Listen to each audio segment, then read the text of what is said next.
अस्सलाम वालेकुम फ्रेंड्स, मैं हूं दाऊद और आप लोग देख रहे हैं cricket lover Ali show. Ali आज के शो में हमारे साथ मौजूद नहीं रहेंगे, लेकिन दिन भर की बड़ी बड़ी खबरें लेकर मैं आपकी खिदमत में हाजिर हो चुका हूं। सबसे पहले जल्दी से आपको खबरों का ओवरव्यू दे देता हूं बगैर टाइम ज़ाया किए। सबसे पहले बात करेंगे कि बाबर आजम एक बहुत बड़ा रिकॉर्ड तोड़ने के बिल्कुल नजदीक पहुंच चुके हैं। बहुत बड़ा रिकॉर्ड है, वर्ल्ड रिकॉर्ड है। वो क्या रिकॉर्ड है, क्या इंग्लैंड सीरीज में वो तोड़ देंगे, उसके बारे में बात करेंगे। इसके बाद जो खबर निकल कर आ रही है वो सरफराज के हवाले से आ रही है। सरफराज के स्टैट्स इन इंग्लैंड आउटस्टैंडिंग है, तो क्या सरफराज को मिसबाह-उल हक प्लेइंग 11 में चांस दे सकते हैं? मैं ओडीआई की बात कर रहा हूं, कुछ उसके बारे में बात करेंगे। इसके बाद जो खबर निकल कर आ रही है वो आ रही है इमाद वसीम को नहीं रखा सेंट्रल कॉन्ट्रैक्ट में, मोहम्मद हफीज भी नहीं है, हारिस सोहेल भी नहीं है, और काफी सारे ऐसे खिलाड़ी हैं जो शायद उतनी परफॉर्मेंसेस नहीं दिखा रहे, बावजूद इसके सेंट्रल कॉन्ट्रैक्ट में है। कुछ उसके बारे में बात करेंगे। इसके बाद जो खबर निकल कर आ रही है वो सिलेक्टर ने, चीफ सिलेक्टर मोहम्मद वसीम ने वहाब रियाज और मोहम्मद आमिर की कम बैक के ऊपर जो कंडीशन है वो उन्होंने बता दी है कि वो कैसे कम बैक कर सकते हैं पाकिस्तान टीम में। वर्ल्ड T20 खेलेंगे या नहीं खेलेंगे, कुछ उन्होंने बताया, उसके बारे में बात करेंगे। इसके बाद जो खबर निकल कर आ रही है, जैसे कि आपको बताया था कि शादाब और शाहीन शाह अफरीदी जो है वो 100 टूर्नामेंट से बाहर हो गए हैं, तो अब और मजीद खिलाड़ी बाहर हो गए हैं, कुछ उसके बारे में भी बात करेंगे। इसके बाद वर्ल्ड T20 2021 का ऑफिशियल गाना, ऑफिशियल सॉन्ग कहां, क्या रिपोर्ट है, किधर गाया जाएगा, कुछ उसके बारे में भी खबर निकल कर आ रही है। ऑफिशियल सॉन्ग के बारे में बड़ी इंपॉर्टेंट न्यूज है। इसके बाद मलिंगा ने बताया कि वो श्रीलंका की टीम का पार्ट क्यों नहीं है और वो वर्ल्ड T20 जो है वो खेलना चाहते हैं या नहीं खेलना चाहते, इसके बारे में उन्होंने बड़ी इत्तलात दे दिया कि वर्ल्ड T20 खेलने जा रहे हैं शायद। इसके बाद स्टीवन स्मिथ के हवाले से खबर आ रही है। स्टीवन स्मिथ का वर्ल्ड T20 में शायद वो हमें इन एक्शन नजर ना आए, कुछ उन्होंने अपनी इंजरी के बारे में अपडेट भी दिया है। और इसके बाद जो इमरान खान ने भारत और न्यूजीलैंड का जो वर्ल्ड टेस्ट चैंपियनशिप का फाइनल खेला गया था उसके बारे में उन्होंने बड़ी बात कह दी है, कुछ उसके बारे में बात करेंगे। और भी बहुत सारी खबरें, दिन भर की बड़ी बड़ी खबरें जो है वो मैं आपकी खिदमत में लेकर आ गया हूं। तो जल्दी से सब्सक्राइब कर दीजिए। कोई आपका सवाल हो तो इंस्टाग्राम में मुझे फॉलो कर लें, वहां पे मैं मौजूद हूं दाऊद क्रिकेट के नाम से, डिस्क्रिप्शन में लिंक मिल जाएगा। और मोस्ट इंपॉर्टेंट, हमें सब्सक्राइब जरूर कीजिए। चलें सबसे पहले बात कर लेते हैं बाबर आजम की। बाबर आजम 4000 रन पूरे करने के बहुत नजदीक हैं और साथ ही साथ बाबर आजम फास्टेस्ट प्लेयर बन सकते हैं ओडीआई क्रिकेट की इतिहास में, ओडीआई क्रिकेट की हिस्ट्री में। अगर बाबर आजम 2 इनिंग्स में 192 रन बना लेते हैं, जो यकीनन आसान नहीं रहेगा, मुश्किल काम है, लेकिन अगर बाबर आजम बना देते हैं और अगर 3 इनिंग्स में 192 रन बनाते हैं, इस पूरी सीरीज में 192 रन बनाते हैं, तो हाशिम आमला का रिकॉर्ड बराबर कर देंगे। और अगर 2 इनिंग्स में बनाते हैं तो वर्ल्ड रिकॉर्ड बना देंगे। फास्टेस्ट 4000 रन बनाने वाले बाबर आजम पहले प्लेयर बन जाएंगे। तो देखते हैं कि बाबर आजम बना सकते हैं नहीं बना सकते। अभी तक बाबर आजम ने 3808 रन बनाए हैं 78 इनिंग्स में, तो देखना पड़ेगा कि बाबर आजम ये बड़ा रिकॉर्ड अपने नाम करते हैं या नहीं करते। फिलहाल बाबर आजम ने आगाज तो प्रैक्टिस मैच में सेंचुरी के साथ किया और इंग्लैंड को हैरान करके रख दिया, तो फॉर्म तो बाबर आजम की शानदार नजर आ रही है कि वो इंशाल्लाह वो कर सकते हैं। चलिए इसके बाद बात कर लेते हैं सैफी के बारे में, सरफराज अहमद के बारे में। फिलहाल नजर तो नहीं आ रहा कि उनको मिडिल ऑर्डर में मिसबाह-उल हक चांस देंगे या नहीं देंगे, ये तो बहुत ही मुश्किल नजर आ रहा है। लेकिन अगर बात की जाए सरफराज अहमद की, तो उन्होंने 10 इनिंग्स में इंग्लैंड में जो उन्होंने खेली है ओडीआई में 67 रन की एवरेज उनकी जा रही है और टोटल उन्होंने 541 रन बनाए हैं 100 के स्ट्राइक रेट से, 450 जड़े हैं और 1 सेंचुरी भी मारी है इंग्लैंड के अगेंस्ट, इंग्लैंड को ही मारी है और 105 उनका हाईएस्ट स्कोर है। तो स्टैट्स तो सैफी के बड़े ही जबरदस्त किस्म के हैं इन इंग्लैंड, लेकिन स्टिल लग नहीं रहा कि सैफी को ऐसा बैट्समैन भी जो है, विकेट कीपर बैट्समैन जो है वो चांस मिलता हुआ दिखाई नहीं दे रहा, क्योंकि जगह जो है वो फुल फिल नजर दिखाई दे रही है। साथ ही बुरे दिन तो चल रहे हैं सरफराज के ऑलरेडी, जो सेंट्रल कॉन्ट्रैक्ट में भी अब बी से जो है वो सी कैटेगरी में आ चुके हैं, अच्छे दिन नहीं जा रहे, लेकिन उनके स्टैट्स बता रहे हैं कि 67 रन की इंग्लैंड में एवरेज है, उनको होना चाहिए था।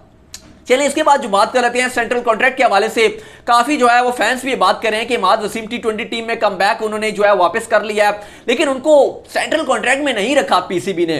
क्या वजह निकल कर आई है? हारिस सोहेल भी नहीं है, ठीक है, वो तो काफी टाइम बाद कमबैक कर रहे थे, मोहम्मद हफीज भी कॉन्ट्रैक्ट में नहीं है, लेकिन साथ ही साथ अगर बात की जाए तो पाकिस्तान के वाइस कप्तान शादाब खान है, इमाद वसीम, दोनों एक ही तराजू के में जो है वो तौला जाता है दोनों को।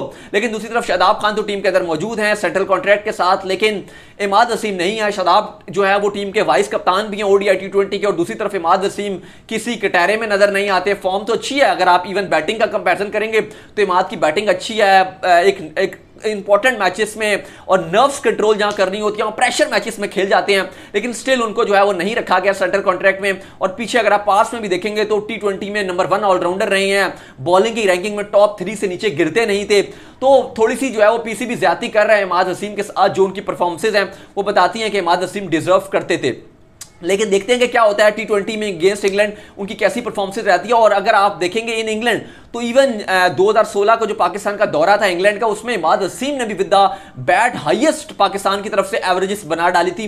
किसी भी बैट्समैन की वो हाईएस्ट एवरेजेस थी उस सीरीज में जो पाकिस्तान के इमाद वसीम ने बनाई थी विद द बैट। तो डिजर्व तो करते हैं मैडी बरल, फिलहाल उनको नहीं रखा गया। चलिए इसके बाद बात कर लेते हैं इमरान खान के हवाले से खबर आ रही है। इमरान खान ने कहा है कि अगर आप देखेंगे वर्ल्ड टेस्ट चैंपियनशिप का फाइनल तो भारत की आबादी है 1.5 बिलियन, 1.5 बिलियन, और दूसरी तरफ न्यूजीलैंड की आबादी है 50 लाख, ओनली 5 मिलियन, 50 लैक्स। लेकिन वो कहते हैं कि ये चीज एक बात का प्रूव है, इमरान खान कहते हैं ये मुंह बोलता सबूत है कि अगर आपका सिस्टम स्ट्रांग है, अगर आपका स्ट्रक्चर स्ट्रांग है तो आपकी टीम, बेशक आपके मुल्क में आबादी कम है, आपके पास खिलाड़ी कम है, लेकिन वो फाइटर हो सकते हैं। लेकिन क्या ये बात पाकिस्तान में भी इंप्लीमेंट होती है? क्योंकि इमरान खान ने उनको देखकर जो है वो पाकिस्तान में भी जो है वो काफ़ी सारे क्रिकेट जो है वो कम कर दिए हैं। लेकिन हमारे यहाँ ये बात मशहूर है कि जो नीचे से टैलेंट आता है, रॉ टैलेंट ज़्यादा निकल कर आता है। हमारे यहाँ देखिए अगर आप न्यूजीलैंड से कंपैरिजन करेंगे तो वहाँ पर अनएम्प्लॉयमेंट अलाउंस भी मिलता है, जो पाकिस्तान में तो अगर आप कुछ नहीं करते तो आपको कुछ भी नहीं मिलता। अगर आप खिलाड़ियों को हटा भी दें, आम लोग भी अगर पढ़े लिखे लोग भी हैं और अगर वो भी अगर उनको कोई अच्छी जॉब नहीं मिल पाती तो कोई गवर्नमेंट नहीं उनको देता। इवन बेचारे अपना खुद मतलब कुछ भी काम करने को तैयार हो जाते हैं पढ़े लिखे नौजवान भी, क्योंकि उनको जॉब्स नहीं मिल पाती हैं। लेकिन इमरान खान ने फिलहाल ये बात तो ऐसे ठीक किया है कि इंडिया की 1.5 बिलियन की आबादी थी, लेकिन न्यूजीलैंड की सिर्फ 50 लाख की आबादी है, लेकिन उनका सिस्टम बहुत स्ट्रॉन्ग है। चलिए इसके बाद बात कर लेते हैं, बड़ी खबर आ रही है वर्ल्ड T20 के, चलो बाद में बात करते हैं। पहले जो चीफ सेलेक्टर ने मोहम्मद आमिर के हवाले से बयान दिया, कुछ उसके बारे में बात कर लेते हैं।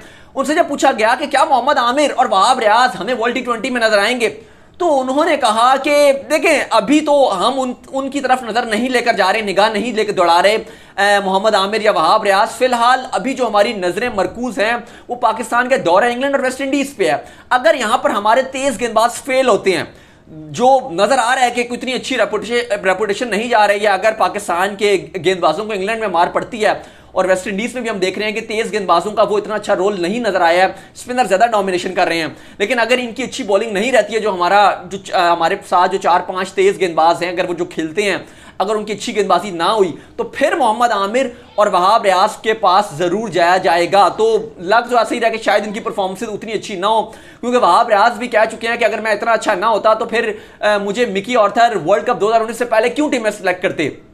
साथ ही साथ अगर बात की जाए, ये बात तो जायज है कि ठीक है मोहम्मद आमिर की तो चलें, अगर आप PSL में थोड़ी सी परफॉर्मेंसेस भी डिप थी, विकेट्स नहीं ले पा रहे थे, लेकिन वहाब रियाज तो 18 विकेट्स लेके सेकंड लीडिंग विकेट टेकर बने हैं। शाहनवाज धानी ने 20 विकेट्स लिए, आपने तो उनको टीम में डाल दिया।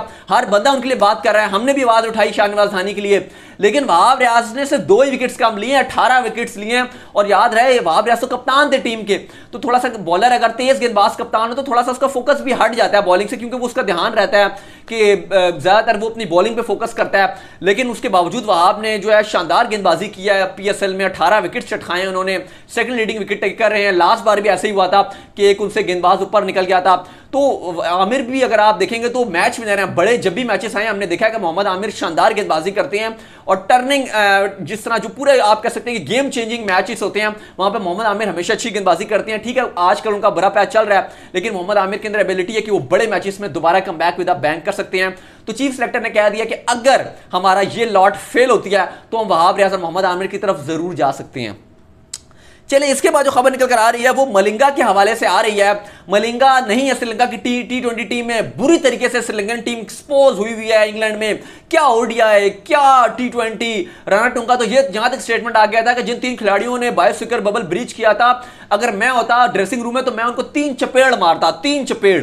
तो यहां तक बातें की जा रही हैं। सगे खारा कमेंट्री बॉक्स में जो है वो कमेंट्री कर रहे हैं, शर्मिंदा हो रहे हैं जब उनसे साथी कमेंटेटर ने पूछा क्या आपके पास बस यही टैलेंट है, इसके अलावा कुछ भी नहीं है। तो काफी श्रीलंकन टीम जो है वो स्ट्रगल कर रही है। वहां पर मलिंगा से पूछा गया कि आप क्यों नहीं गए टीम के साथ, तो उन्होंने कहा कि मैं वर्ल्ड T20 के लिए फुल होपफुल हूं कि मैं स्क्वाड का पार्ट होऊंगा।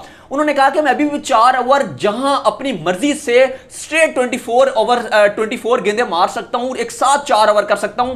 साथ ही उन्होंने कहा कि इवन मैं एक दिन में 200 गेंदें भी डाल सकता हूं।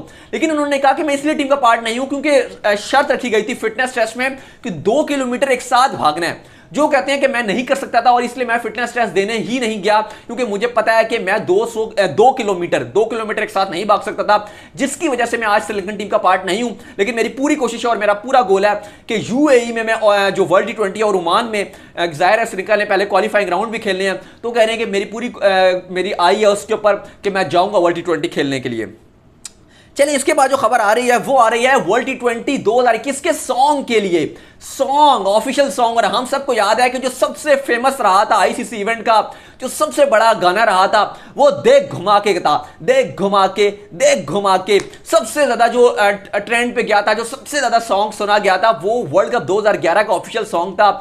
और अब खबर यह आ रही है कि जो 2021 का वर्ल्ड टी20 का सॉन्ग है, यूएई और ओमान तो होस्ट कर रहे हैं, लेकिन ऑफिशियल राइट बीसीसीआई के पास हैं। तो बीसीसीआई ने ऐलान कर दिया है कि जो सिंगर होगा वो भारतीय सिंगर इस गाने को गाएगा, और इसके लिए 2-3 सिंगर्स जो हैं वो भी शॉर्ट लिस्ट कर लिए गए हैं, जो वर्ल्ड टी20 2021 का जबरदस्त किस्म का गाना गाएंगे।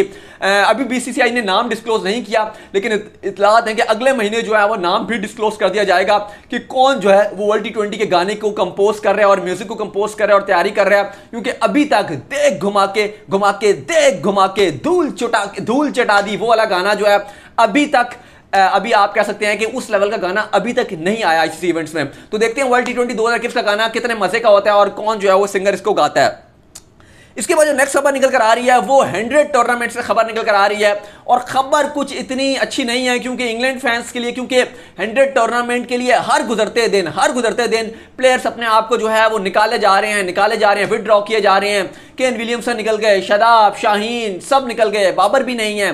और अब इतलात ये आ रही हैं कि मजीद खिलाड़ी जो है वो निकल गए हैं। काउंटर नाइल ने भी अपने आप को निकाल लिया है, इसके बाद एरन फिंच ने भी निकाल लिया अपने आप को। अजान हो गई है, अजान के बाद फिर मैं आपसे आता हूं। अजान स्टार्ट हो गई है, चलें अजान खत्म हो गई है। मैं देख रहा था कुछ लोग कहते हैं कि आप लोग अजान का तो एहतराम करते हैं लेकिन आप लोग नमाज पढ़ने नहीं गए। तो देखें, जाहिर है जब शो खत्म होता है उसके बाद ही नमाज पढ़ी जाती है ना, और ये नमाज तो हम सब पर फर्ज है। और जो नहीं भी पढ़ते यही दुआ है कि अल्लाह ताला हम सबको तौफीक भी दे, जो नहीं पढ़ते वो भी नमाज पढ़े, क्योंकि ये अल्लाह और उसके बंदे का मामला है और नमाज तो लाजमी है। तो जाहिर है अजान के बाद फिर ही नमाज पढ़ी जाती है। चलें इसके बाद जो आखिरी हमारी खबर थी कि एरन फिंच के साथ साथ पूरन भी बाहर हो गए हैं, और वहाब रियाज की अगर बात की जाए तो वो तो ऑलरेडी जो है वो आ चुके हैं, और ट्रेंट रॉकेट्स ने वहाब रियाज को साइन अप कर लिया है। तो देखते हैं, राशिद खान भी बड़े एक्साइटेड थे, तो वहाब रियाज इन एक्शन नजर आएंगे और 100 टूर्नामेंट में अगर वहां पे अच्छी परफॉर्मेंस दिखाते हैं तो मुझे नहीं लगता कि पाकिस्तान के सिलेक्टर या कुछ भी कर लें कि उनको रोक सकते हैं मोहम्मद वसीम, और इंशाल्लाह जरूर टीम में आ जाएंगे। साथ साथ आखिरी खबर वो स्टीवन स्मिथ की भी रह गई थी। स्टीवन स्मिथ क्योंकि इंजर्ड है, उन्होंने कहा था कि मैं आईपीएल जो बड़ी मेडिसिन खाकर, पेन किलर खाकर खेल रहा था, मुझे इंजरी हो गई थी। तो उन्होंने कहा कि मेरी कोशिश है कि वर्ल्ड टी20 का मैं पार्ट हूं, मैं पूरी कोशिश करूंगा and I love to be the part of world टी20। बट उन्होंने कहा कि अगर वर्ल्ड टी20 में मैं फिट नहीं होता तो फिर मैं नहीं जाऊंगा, क्योंकि मेरा जो अल्टीमेट गोल है वो मेरा टेस्ट क्रिकेट खेलना है और एशेज है वर्ल्ड टी20 के बाद। तो मैं नहीं चाहता कि मैं आधा फिट होकर वर्ल्ड टी20 खेल लूं और फिर एशेज से बाहर हो जाऊं। तो कहते हैं कि मेरा ज्यादा गोल जो मेरे लिए इंपॉर्टेंट है वो टेस्ट क्रिकेट है। तो अगर अभी मैं फिट ना भी हुआ तो मैं नहीं खेलूंगा वर्ल्ड टी20 और किसी जूनियर खिलाड़ी के लिए अपनी स्पॉट खाली कर दूंगा और फिर मैं टीम को एशेज में ज्वाइन कर लूंगा। तो देखते हैं, हमारी तो दुआ यही है कि स्टीवन स्मिथ नजर आए हमें वर्ल्ड टी20 में, वरना मजा उतना नहीं आएगा। ऑस्ट्रेलियन टीम थोड़ी सी जो है वो कमजोर जरूर नजर आएगी उनके बगैर। आई होप कि आज का शो आपको हमारा पसंद आया होगा। सब्सक्राइब जरूर कीजिए। कोई सवाल हो आपका तो इंस्टाग्राम मेरा है दाऊद क्रिकेट के नेम से, जाके फॉलो कर लें, डिस्क्रिप्शन में आपको लिंक भी मिल जाएगा। सो टिल देन, अल्लाह हाफिज, अपना बहुत ज्यादा ख्याल रखिएगा। Bye bye.